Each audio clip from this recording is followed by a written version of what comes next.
So Takween Integrated Community Development to present the project VISIT-Esna, the value investment in sustainable integrated tourism in Esna. But before I give the floor to Karim, I remind you that our program is we will have refreshments in the garden at 5 and the opening of the exhibition at 6 and Tahtib at 7. So Karim, please.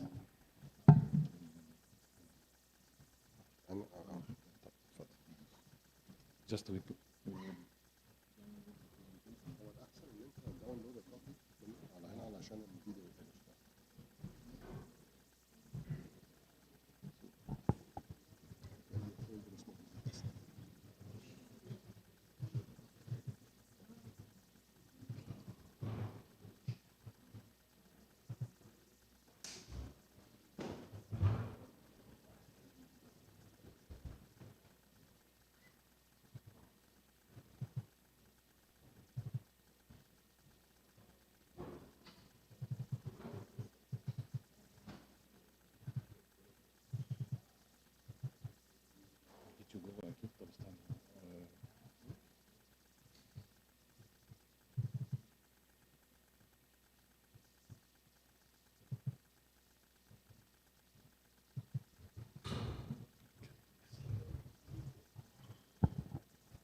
Good evening, everyone. My name is Karim Brahim, and Dr. Hisham is reminding me it's the other Takween, not the one in the news right nowadays.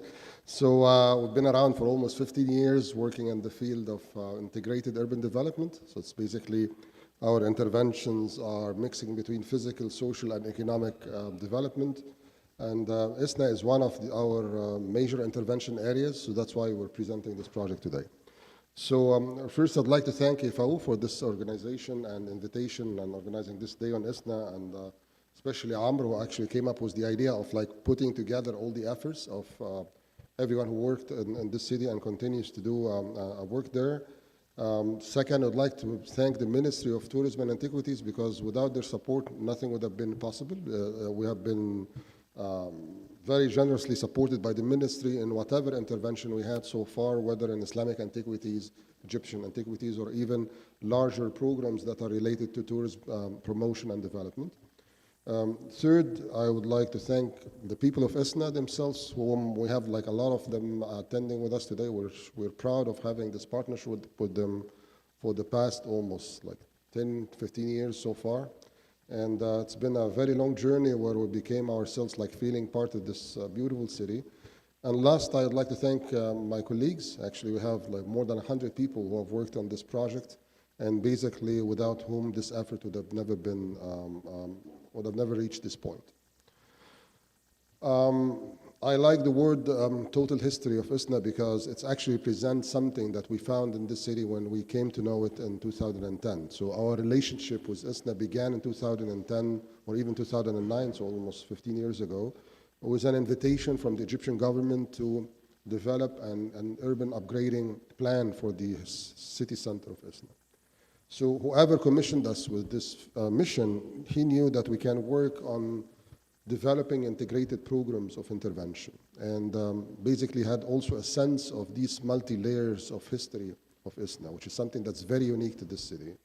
As Dr. Hisham was saying, and also the different presentations before, it's almost like a living time capsule. You go there and there are like different layers in very small concentrated areas dating from the Greco-Roman era up to the modern era, passing by Ottoman, Mamluk era, and very Coptic, rich Coptic history as well. And you can even see it in this picture, the overlays of like the Abreya minaret from the 11th century, the temple that dates back to the 180 BC to 2050 AD. The church is the Mukalat al-Giddawi, which is an 18th century structure. So it's basically these layers of history are so important, but more to us, the modern parts of the city, which are still like holding a lot of the essence of its tangible and intangible heritage. This program also is about partnerships, so it's basically we were not working in a vacuum, so we are so lucky of having the ministry doing the work on the temple because it drew a lot of attention to the city. In fact, it's the work that we're doing there alone would have never been visible actually without the attention that the ministry gave to the temple and actually how it comes in the right moment to actually complement the work that we're doing. And basically this is the main attraction of the city, that's undeniable for sure. So our project is basically funded by USAID and implemented by Takween, our organization, in partnership with the ministry and the Luxor Governorate and the Ministry of International Cooperation.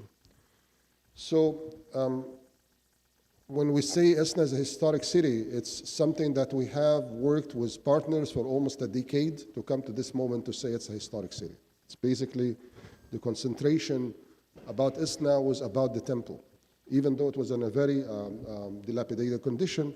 But when we started working in Esna in late 2009, we were interviewing people, meeting with the different partners. Everybody was focused and fixated on the temple, including the residents themselves. So no one saw any value of the city except for the Temple of Khnum, because it was actually attracting some visits at that point of time, but nothing else in the city was considered of value, if it's considered a city at all. That's another issue. And this was supported with a lot of findings that we found about the tourism industry in Upper Egypt. So this is a map for tourism, and actually you can buy it from a bookshop or something. But it's basically, if you can see, it's layers of temples, historic sites, which are so important and attractive, and they bring some tourism. But basically, when you start asking normal Egyptians about historic cities in Upper Egypt, it's a difficult question to answer, except if you are specialized in doing something over there. People cannot recall, they cannot think of historic cities like historic Cairo or Foa or Rashid or whatever in the north, but it's difficult to identify historic cities in Upper Egypt. Hence, there are no conservation or promotion plans for them as cities. That's important.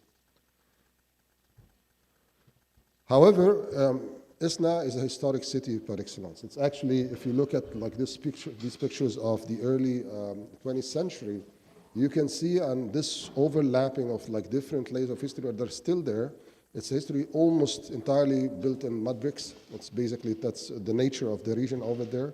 And the juxtaposition of the temple, the existence of the temple as the center of activities and the heart of the city, people call it their Berba, or the house of the soul, is at the center of everything. It's this place where you can find the mosque, the main mosque, Al-Amri Mosque, built in the 11th century, the temple, the Wakkala, and also the main commercial avenue over there, or corridor that is passing by all these places together, represented this kind of centrality of the idea within city, the Esna itself. And we look at photos right now, you can find a lot of this fabric is still intact.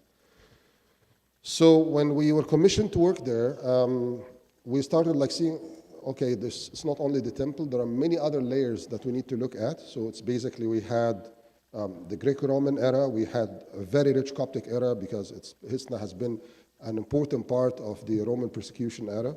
We have handicrafts, we have Islamic monuments, we have many significant buildings, more than 100 buildings that are scattered around the city that is actually a testimony of the quality of architecture and the rich economic life the city had at one point of time. Not to mention architecture itself, which is a treasure trove of different treatments and elaborate woodwork. And as the colleague was mentioning here, it's most of it disappeared. So it's basically, by the 1950s already, the work that has been done in the late 19th century, so we're talking about an era of almost 60 years, this profession has completely disappeared. And the lentils are something that's very unique, but it's also, you can find it in many other places in Upper Egypt. But when you look closely, you're going to find that they are different from a city to another. However, there's no protection of many of these buildings. So I took this photo I think in 2010. This building doesn't exist anymore. It fell apart, and many of these buildings we have lost already. But also what's interesting is the social life of Esna. Esna has a very unique, tranquil, social life.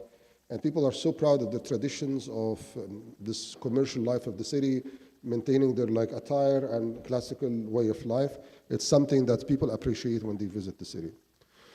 So our project is about cultural tourism. It's under an economic growth program within USAID, but it looks at culture as a resource that people can actually benefit from, especially the local residents, and how we can integrate them within this cycle of like global tourism around cultural aspects. So there are trends, whether globally or locally, that I need to mention before delving into the program itself. Egypt tourism revenues have been growing constantly since 1993, and you can see that there is an increase like that's happening. This is for example, the COVID or the pandemic years, but again, very quickly, like we started to catch up, and then again, we have some issues like this year because of the war in Gaza, but still, like, it's something that it has a growth and a momentum, in fact, in revenues. So the classical theory is that when you have an enhanced visitor experience, which is actually one of the 3 pillars of the Ministry of Tourism right now, you can have increased tourism revenues, and this increased tourism revenues will result in inclusive economic growth. It means there's going to be a trickle down of the tourism revenues to the local communities. However, that is not true because there is a cut here, and actually you can have increased tourism revenues, but very little goes to local communities. And that's a global phenomenon, it's not here. So in many developing markets, we have what we call leakages. And these leakages, it means that when you pay, let's say $100 in a tourism product, 75 of them stay out of the country, okay? And only 25 go in the country, and actually they're not really fairly distributed even within the local businesses and the community. What really goes to the community is very little.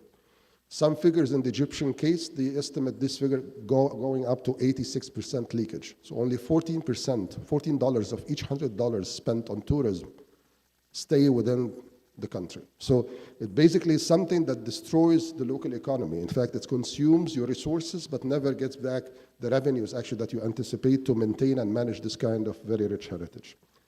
So let's speak about the case of Esna and come back to this later on. So Esna, let's look at the city itself, not the Antiquities, was a very rich region. In fact, throughout history, from ancient Egyptian history, it was a center of trade. It was the southern gateway of a region that actually thrived between the 13th and the 18th century as part of what we call the Indian Ocean economic system, where Qina and this part of Upper Egypt was the center of global trade at some point of time. And up to 1888, Esna was a separate Mudriya or directorate. It's actually completely separate from Qina and from Luxor. Luxor was a small village actually compared to Esna at that point of time. And it has 2 main pillars actually that remain until today as the 2 main pillars of the economy of the city: trade and agriculture. That's it. And after the 1973 war, when tourism started to come back to Egypt, tourism started to thrive in Esna, and for a simple reason, because there was a barrage that was built around 1906 that actually was hindering the ships, the Nile cruises along the Nile, to cross the barrage, and people had to stay for almost half a day to cross the barrage. So everybody on the ships had to go down and visit the city. In 1997, the Egyptian and Italian governments, they built together a new barrage for Esna that enabled ships to cross in almost 20-30 minutes, something like this. When we did our calculations in 2010, we found out that out of 350 Nile cruises, 350 every week, only 13 stopped by Esna. This is less than 5% of the passing movement along this city. And everything started to fall apart. So this is the same area in 2 different times. And you can see the impact of concentration on this kind of like very addictive tourism of coming into the city, buying everything and going out. That's something that has been going there. Throughout the project, in the first 4 years of the project that we started working, we managed to triple the number of tourists coming to Esna. So it's basically, we came up with like 300% increase, and this was the highest increase in Egypt, all over like historic sites, even compared to the historic sites in Cairo, like the pyramids, like the Citadel, the Egyptian Museum. We were the fastest growing destination in the country because of the work that has been done by the project and the ministry at that point of time. However, this is half of the truth, okay? The other half is, which is more important, is the numbers. So if we look at the number game, so it's basically, and this is a bit shocking to many people, in 2019 we had one of the most successful years in terms of tourism after 2010. So in 2019 we received 13 million visitors in Egypt. 13 million, 1/3, of whom only 1.2 went to the Karnak temples. And that's the reality. Cultural tourism represent only 8% to 9% of the number of tourists actually coming to Egypt. And basically, we started monitoring the movement of these tourists, and these are the figures of the ticketing, actually, of like the different temples. And you can see that Luxor in 2019, which was the highest year before the pandemic, received almost 1.2 million visitors, of whom 600,000 went down to Aswan, and of whom only 60,000 went down to Esna. So we managed to increase the number of visitors from 20,000 to 60,000, but we're missing on 500,000 like visitors that can actually come down to Esna. So basically, I'll explain why this is happening. So we started working and getting feedback from the visitors. In fact, and that is another thing, we've been doing promotion, but feedback loops as well to understand what people perceive within Esna as an attraction. And it was supporting our research. It's basically, it's not about the temple. The temple is so important, but it needs to be seen within the total history of the city as part of a larger experience, actually, that can be experienced, not only about historic buildings, but the culture and everything that the city represents. And they came up with ideas of like what is missing, which is actually also aligns with what we know about visitor experience and how to improve it actually within a tourist destination like this. So when we look at cultural tourism, you can see that at that point of time and until today, there are like 6 or 7, let's say, motivations for cultural tourism to happen within a destination. There should be a number one, actually, because we've been working with the Lonely Planet to promote Esna. So cuisine and food is the number one drive right now in moving cultural tourists around the world. You have other aspects, like there should be some kind of sustainable development, new ways of transportation, solo travel, traveling off the beaten path, local experience, and personalization. Can anyone figure out what's missing from this picture? What's missing from these pillars? Antiquities. Nobody cares about antiquities, I'm sorry to say it. So it's basically, cultural tourism is not about antiquities. There's something else called antiquities tourism, or like, let's say, people who are moving around. That's the model that came up in the late 19th century in Egypt, about visiting sites, okay? So that's a different type of tourism. They can be mixed, but they shouldn't be thought as they are identical.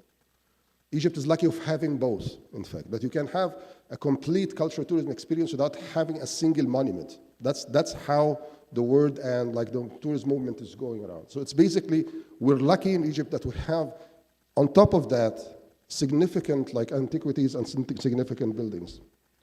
So when you have this issue, when you're having these leakages, you need to come up with counter strategies, in fact, that build upon your assets and actually try to counter that and have more what we call linkages to the community. So it's basically the community can have more say and more gain from the tourism products. And it's basically, we've been doing that, and we'll show it later, through something called let's say the Tourism Competitiveness Plan and Marketing and Promotion Plan. These are 2 plans that we developed, and actually to have a bigger role for the local community within the tourism industry and building upon like the different assets of the community over there. So you need to build strategies. This cannot happen by its own. It needs to be engineered and it needs to be intentional. So the project that we're working on right now is actually called the Value Investment Integrated and Sustainable Tourism in Esna, and abbreviation is VISIT-Esna. So it's basically, it continues after a successful phase of what we call the rediscovering Esna's cultural heritage assets. That's the first phase of our project. And the reason why we're doing that is that we're continuing this success into focusing on 3 aspects. So it's basically what we're trying to do here is to come up with a model. It's not about the physical restoration itself. It's not about the number of tourists. It's about coming up with a viable model that can work within the Egyptian context, that can look into the local resources, work with the local communities, and build with what we have, and come up with something that actually aligns with the current trends of cultural tourism around the world. So it's basically coming up with this model. We're doing it right now by doing 3 things: preserving the cultural assets of the city.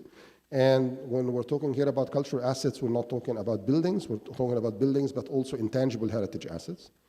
Developing high-yield tourism products that actually can benefit the local community, because the packages in Egypt are very cheap. So it's basically the capture is very low as well.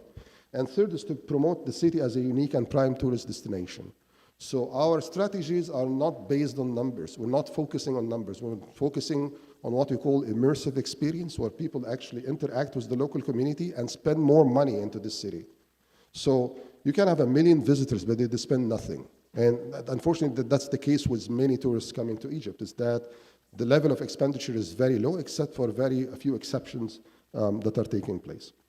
So one of the first interventions that we had to intervene was, when we came to the city, there was only the temple as a tourist destination. So that was the only building that you can visit, okay? Now we have more than like 10, 12 like destinations over there.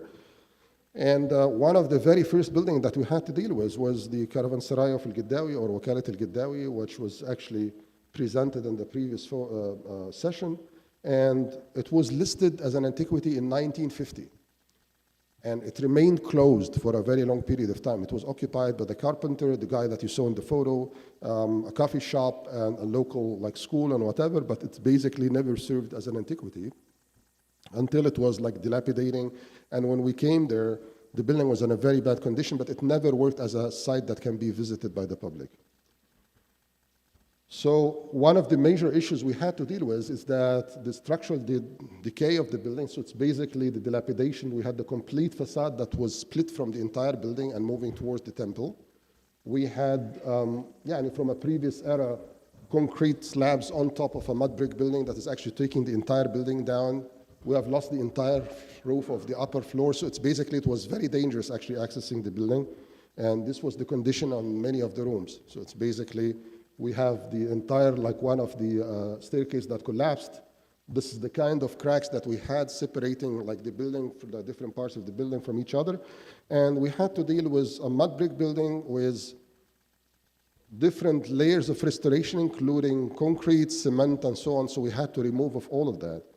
And our approach to work on that, and as a firm in general, we work with local communities. So it's basically all the workers, all the restorers and the teams, they were from Esna. So we had to train all of them, in fact, and to work with us as restorers, as laborers, as masons, and so on, to work on the building, to build a local capacity, in fact, to actually go on and perform more of these projects, but more importantly, to inject life in the local economy before the completion of the project. You cannot just promise people that after we finish, everything is going to be good. We're going to show them from day one that you can change the local realities into this project. So basically, to date, I think we created more than 100,000 days of labor within Esna, within this project. So it's basically something that's we're very proud of, actually, of creating right there. So the building was completed, I think, in August, inaugurated in August 2021 or so, and after like 3 years of restoration. So it's basically, we managed to remove all the concrete slabs, restore the missing like ceiling over there, and it was not only done for having access to the roof or for cosmetic reason, but we found that it was the main element holding the building together. The building was moving in 4 different directions, in fact. And that's something very common in these buildings. They were designed as such. Actually, they were designed to move and actually heal themselves, but you need to avail this process to happen. We found this beauty under like all these layers of dirt and lime washes and so on. So this is only cleaning. We didn't like paint anything. We just did the cleaning, and we started finding these stars in Esna as well, which are something very common to the 18th, 19th century architecture of the city over there. So these are just images from the what we found and like before and after intervention. We were so lucky by the work of George Castell, and I have to admit that because it was a major resource for us about the original colors. The guy did a fantastic job measuring everything. So let me give you an example. These tiles that you can find in this photo are different from these ones. These are like smaller tiles, from the upper ones. The upper ones were added in 1990s. They were like of a smaller size, but with the work of George Castell, we knew exactly the sizes of the original tiles. We had measured documentation, we had photography, we had everything. We have all the evidence that worked together with the physical evidence to give us the ability to decide about the colors, the sizes of things. So you can imagine this building was plastered with cement, yellow cement, but actually the original color was white and gray. We found evidence of that, but also whatever like George Castell described and documented in his photos were another support for us. So when we came up to like do these tiles and even the arrangement of them, we found only one piece of tiling thrown on the top of the roof or something like somewhere else. We just found one piece that supported this evidence.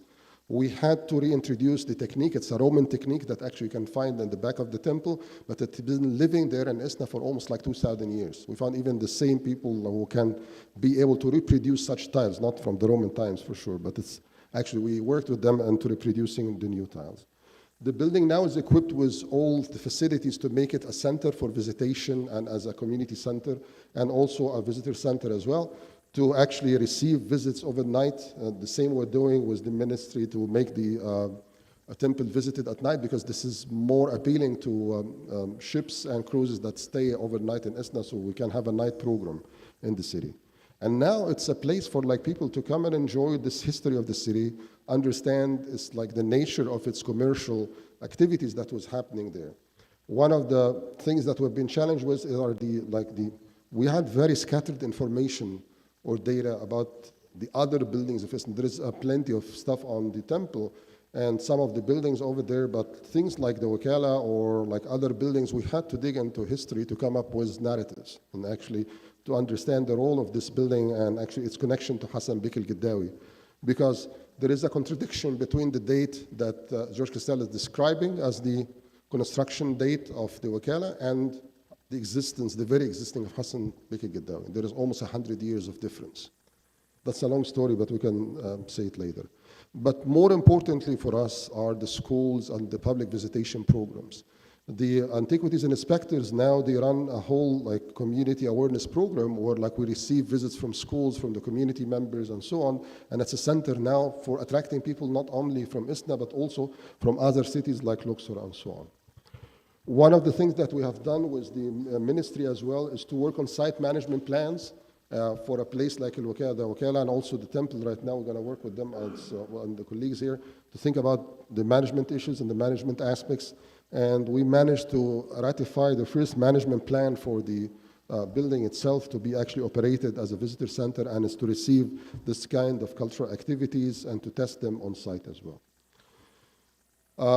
One of the things we have done is that, and also with USAID, was like different cases that to take out the investments of such a project from outside of the listed monuments to the community.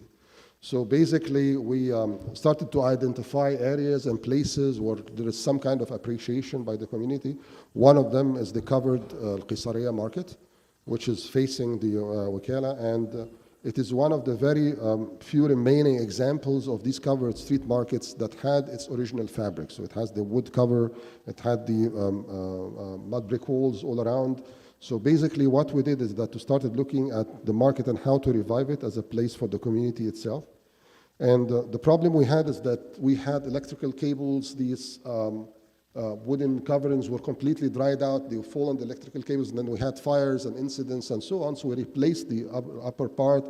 We consolidated all the mud brick walls, restored the balconies and the woodwork. We even hired the local calligrapher to come up with all the signage. We didn't introduce like computer-made signage, but it's all handwritten by local calligraphers. And now it's a destination where people can come. And this part of Qisariya is actually dedicated to textiles, local-made dresses, and so on. So it's basically, it's a place that is still serving the local community as well. Another intervention we did is to look at the significant buildings in Esna and try to bring them back to life. And that was important for us because we wanted to inject, again, self-confidence within the city itself that it had beautiful buildings. And actually, when we start talking to the residents, we understand the histories of these buildings. So this building, for example, was built in 1937. And we know the history of the building. It's owned by a prominent family over there. Another one is almost like in the 1920s as well. So it's basically we restored 12 buildings or 14 buildings so far. And what we wanted to say is that, and these are the original colors of the buildings, by the way. So we exposed them, and actually we reached to the original layers of the paint. We leave even evidence of what was there. So Esna is a very colorful city, as many other historic cities in Egypt. It's just layers of dust and accumulation over them that brought them to this cycle of decay. This is another example behind the temple, and again, these are the original colors of the buildings. So you can see like the difference of like how they come back to life after intervention and removing all this kind of decay. And we extended our activities as well outside of Esna. So one of the areas that are actually working on right now, it's called Al-Matana. And Al-Matana is a small village that is located almost 10 kilometers to the north of Esna. And basically, this is one thing that we discovered, is that between the road from Luxor to Esna, which is 60 kilometers, we have 12 different sites of major attractions. We have the monasteries that we heard about in the morning. We have a national park, the geological park.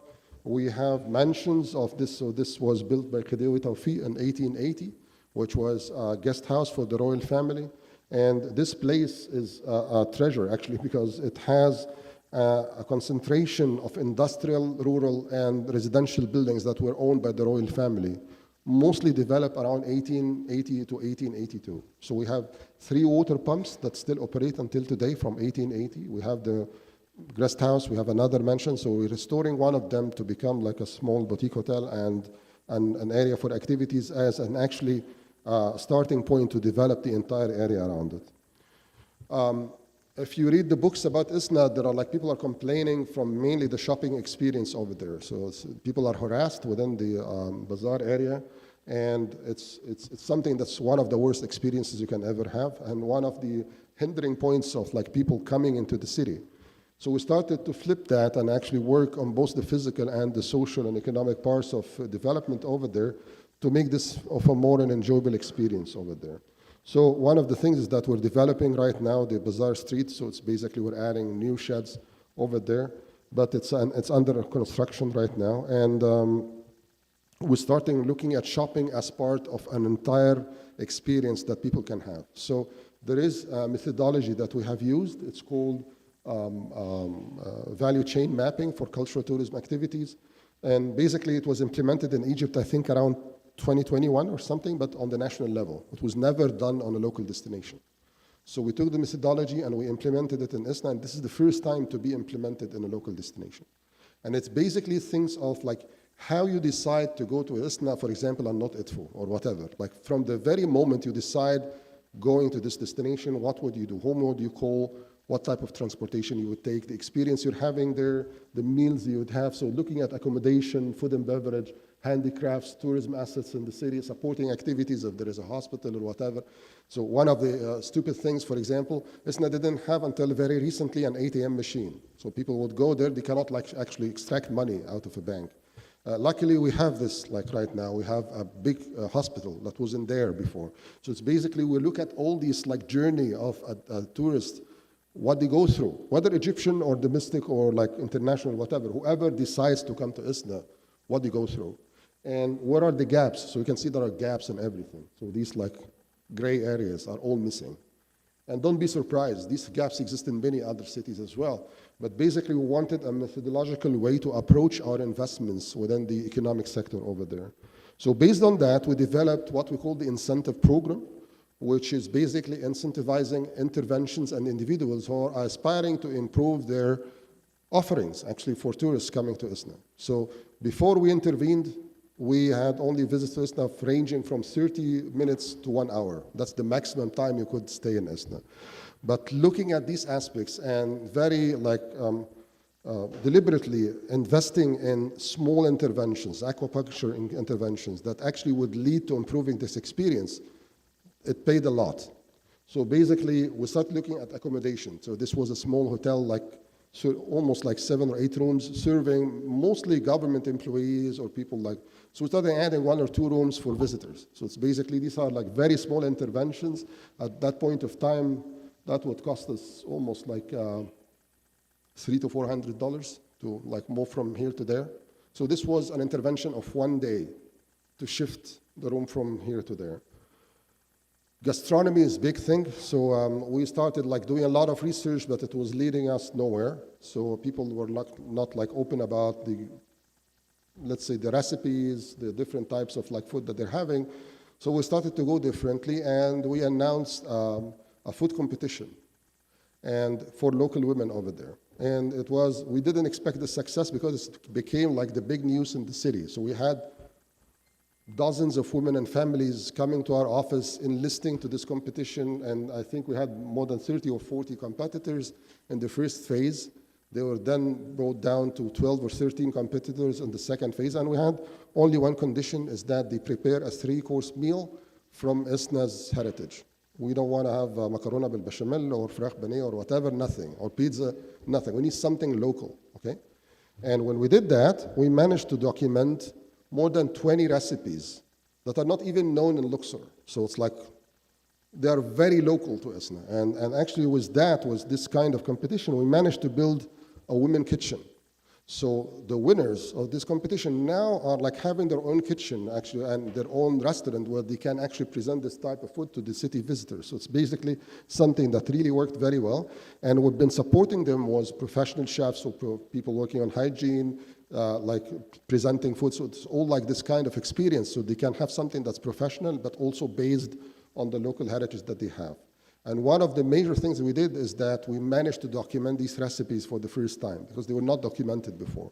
So working in the documentation, standardization, and so on. Looking into the handicrafts sector, oil pressing also was a big thing in Esna. We had more than 30 or 35 oil presses, and it's basically part of the economy because you cannot do anything with these crops except for preserving them, either by drying or extracting oil or stuff like that. So oil pressing was something even from the Abbasid time in Esna, that over there. We have even processional presses in the temple as well. So basically, this is an oil press that's still functioning, and we have the license. It's licensed since 1898. So it's more than 125 years of operation so far. It even can date back earlier, but that's the permit of the oil press itself. Weaving, you saw this photo of the work of Sir Siniron because it's basically, Esna was a very big center for weaving and textiles. And they have their own dresses, this is called the Habra, which is very specific to Esna. So it doesn't exist anywhere else, okay? And it has these purple like linings, and there is another one called the Farha. So these are like very traditional dresses to the city. Building on the, let's say, the very rich heritage of the city as well, we started looking into wood and woodwork and how to turn it into something that can actually be revived and bring economic benefits as well to the local residents. So these are like different balconies that you can see in Esna and fretwork. And what we did is that we approached it differently. So instead of building a training program, we built a business. So it's basically, we brought designers who worked with us and actually to develop, like extract designs from the temple, from the woodwork and so on, and come up with motifs of things that are of practicality. So they're not coming up with paintings or whatever, things that you can use at home. And this is, for example, extracted from the temple. So it's one of the columns of the temple that's inspired by that. And that's a mirror, for example. And then we trained women over there. We trained more than 40 women, and this is the result of, I think, 3 or 4 weeks of training. That's their work. And actually, this was inlaid, there is also carving and so on. And now they're going to have their own workshop, they're going to have their own showroom actually in Esna to sell this type of work. So it's basically, we did it differently. When we came to shopping, which was one of the weakest points that we had in the value chain, we spent almost 18 months talking to shop owners and shopkeepers about the bad experience people have in the city. So like their shops were like stacked with stuff, selling like Chinese-made statues, no cleanliness. It's like sometimes there are harassment and no fixed prices and so on. They just turned deaf ears to us, like almost we lost a year and a half of preaching people about what needs to be done. So we took a decision to step forward and invest from our own money, not from the project, our private money from our pockets, and walk the talk. So it's basically, we established our showroom over there and bringing stuff from Cairo, and we meant to bring it from Cairo, very high-end stuff, very expensive. But to set the standards of like cleanliness, very simple intervention. We didn't change anything in this shop. We just painted the walls, added these shelves, the same flooring was there. And we started this business and it started operating from day one. So it has a woman running it, the first woman in Esna to run a business over there like that. Stuff that is very expensive, fixed prices. We don't harass people, very little stuff that is displayed. It's like a nice environment. So started working from day one. And from the first week, we had the first shops signing with us, like, because they saw a success actually in doing that. So we started a program with the shops under the incentive program of branding, sourcing. So for example, we surveyed more than 30 producers and providers of local stuff in Upper Egypt. So if you, for example, want to have like a traditional textile, you wouldn't find it. If you want to have like local pottery, you cannot find it, in the markets of Esna or Luxor. So we started having these providers and then started linking them to the shops. So each one of them started to become more specialized, and we have some of them here who had like very successful businesses happening in Esna, and it basically was this branding, being more specialized and actually intervening in the way that like things are sold. We can turn this, for example, we have this shop, for example, into this. And what worked over there, and this was the work of 2 to 3 weeks, that's it, from the idea to the realization. But in the first week, they were able to sell what they had to sell in 11 months. And they ran out of goods, and they have to restock again. And then people were asking to pay with credit cards, so they went to themselves and had like their credit cards and so on. So things start to evolve, but for 1 year, we're following up with them. So we go almost every week and monitor how they work, and actually they have a labeling system actually that would give, if they stick to the principles we chose together for 3 months, they can get this label actually that as a trusted shop in Esna. We have also other experiences of working with textiles and so on. We have here Assam with us, who was actually one of the very successful examples, turning from something that was completely dilapidated. Now he has a Facebook page. He managed to revive the craft of textile and so on. And basically now he has a very thriving business in doing that. Having a visual identity for the city was also important. Not from a promotion point of view and not from, let's say, this branding thing, but for people to think of an identity of a city, okay? So like to be proud of a city, not a temple, not a building, not a whatever, a city as a whole. And this was important for us. So we call it VISIT-Esna. So it's basically that's something important and started impacting everything we do about the city. So it's basically signage, guidebooks, maps. Everything is influenced by this identity right now. So we have a map, for example, you can find it in your bags outside when you go out, that for the first time listing all these sites in the city and its surroundings. So before we started, we only had one site, which was the temple. Now we have this plenty, or plethora of sites that you can visit, either inside Esna or on the outskirts.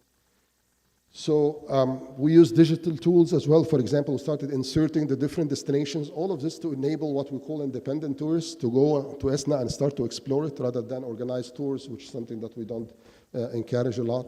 We started working with the local businesses in Egypt and tour operators internationally to promote city of Esna as a destination. So it's basically, this is a newsletter that came out of a tour operator here in Egypt to more than 20,000 tour operators globally. It's actually to promote the city itself and its attractions. And when we started doing that, when we started intervening with the local tour operators and destination managers, they highlighted the gap, interpretation. So it's basically, they were telling us, listen, the way that you're showing us the city is completely different from any, even our guides. They don't know all this information. They don't rate like the whole idea about Esna the way you do. So we started looking, so what's different about what we're saying? So one part, which is the easy part, is the historical data. So we did 3 years of research on the different destinations. So we have data on the sites. But more importantly, we found out later on that our narration is more aligned with the modern ways of interpretation, linking heritage values to what we call universal values, things that would link to someone in Japan or the States or in Cairo would think of Esna as something that relates to them. And we started a program. So far we trained more than 30 or 40 professional guides. We trained more than 15 local guides from Esna as well, of whom some are present with us here. And now we have a body of knowledge about the city. So it would enable people to come and hire a guide and then go around and actually visit these sites. And as a result, we started receiving different type of visitations. So this is Azza family, for example, coming. These are the patrons of the Egypt and Sudan Department in the British Museum, putting Esna in their program. We received the former king of Egypt. So we're receiving different type of destinations, or like, let's say, clients that are coming to this city, people who are wishing to have a different experience. Last month, we had the Italian ambassador staying for 3 nights at a local hotel. like was rented by like one bed or even not a room. So, and he was like so happy staying there and having like a full program of like 3 days, and it wasn't even enough to have like this destination. Also, awareness is so important. So we have a local awareness program where we work with the local residents and actually showing them things about their city, listening to them about their heritage. Because once you start this dialogue, they start like coming up with stories and things that we can document. So these are like some of our activities in this regard. So far, we have like 3,500 people coming to these programs from Esna and its surroundings. And actually, the ministry is taking over. So it's basically, you can see an inspector going around the city, not in the antiquities, showing them doors and old windows and stuff like that, or balconies, and people in like local dresses and so on, and going around the city to discover it. And one of the things we also focused on, as I mentioned earlier, is intangible cultural heritage assets, which are like so unique to this region. We started documenting them. I think we documented more than 12 or 13 aspects of intangible heritage. So local dresses, Tahtib, for example, which you're going to see tonight, pottery work, al-mirmah, which is something that's very unique to this part of Egypt, stamp making, gastronomy. So we have like all these aspects that actually would build an immersive experience. You can go there and actually test all of this yourself, and actually not only focusing on physical buildings or aspects of that, but actually have this experience in full. And as a result, we started now, what we're talking about is that we're producing what we call tourism experiences. So these are like different tours and different experiences. I think now we're reaching more than 6 or 8 experiences so far. One of them was a night tour that we tested on the World Tourism Day in last September, which turned out very successful, introduced for the first time. So it's basically these programs, they merge the physical and intangible aspects of the local heritage, and actually how they can work together with the local economy. We started looking also into the products of Esna. Esna is one of the biggest exporters, if not the biggest globally, of sun-dried tomatoes.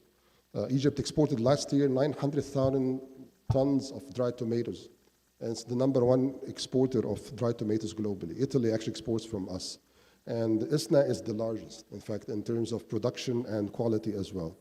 So we collaborated with another USAID project to do like a brand for like this tomato and actually start distributing locally as well for the local residents. So now I don't know if this is going to work, but this is a video. I hope it works first, and I'm going to tell you about it.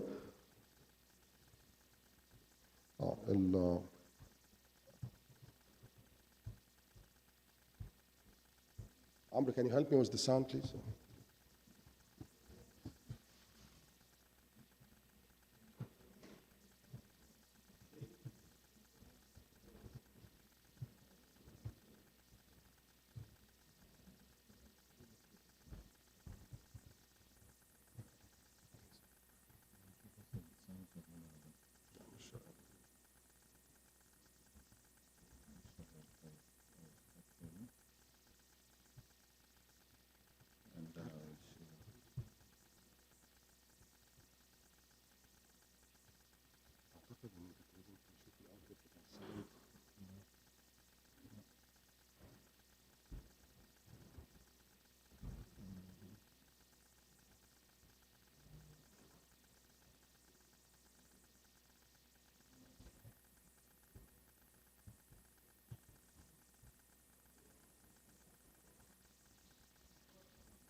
أنا ابتديت واحدة من 10، النهاردة أنا واحدة من 100، بكرة هكون أنا ومجتمع كامل بنفكر في تجارة الزوجة السياحية في بلد اسمي.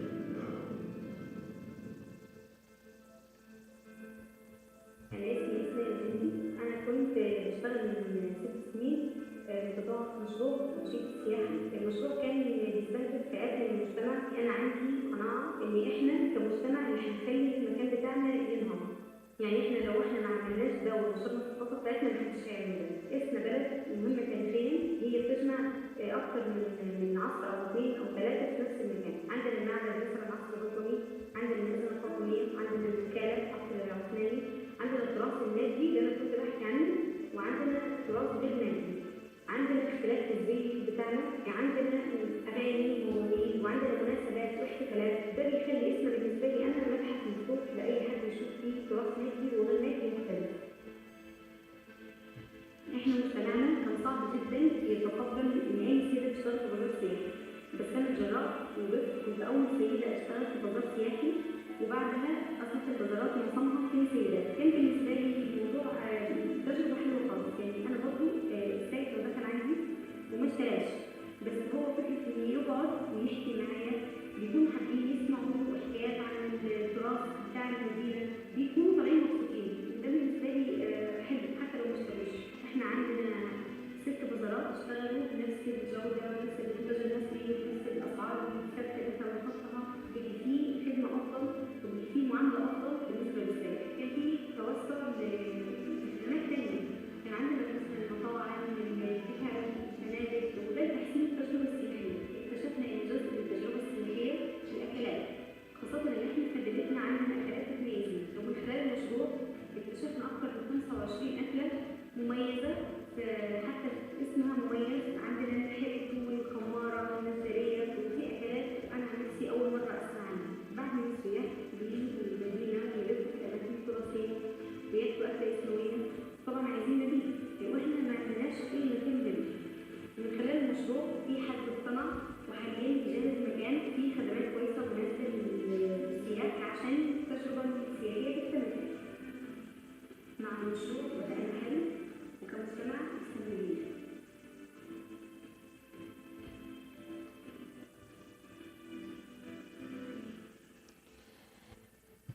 So that concludes my presentation, but this film was done in, I think, in 1 week. So last year, because the ministry asked us to apply for the World Tourism Organization video competition, and we won actually the first award for sustainable tourism. So it's basically, it represented Egypt in this competition, and it was a winner. So and that's never would happen without these people actually working with us all along. So thank you so much, and thank you for listening.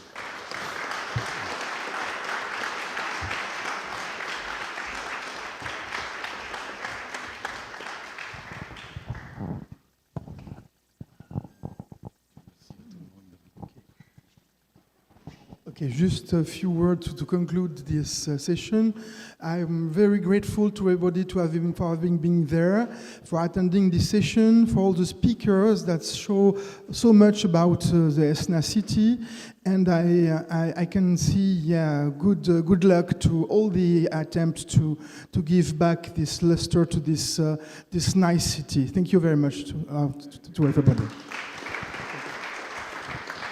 So, stay with us. We have refreshments in the garden, and then the opening of the exhibition at 6. Thank you.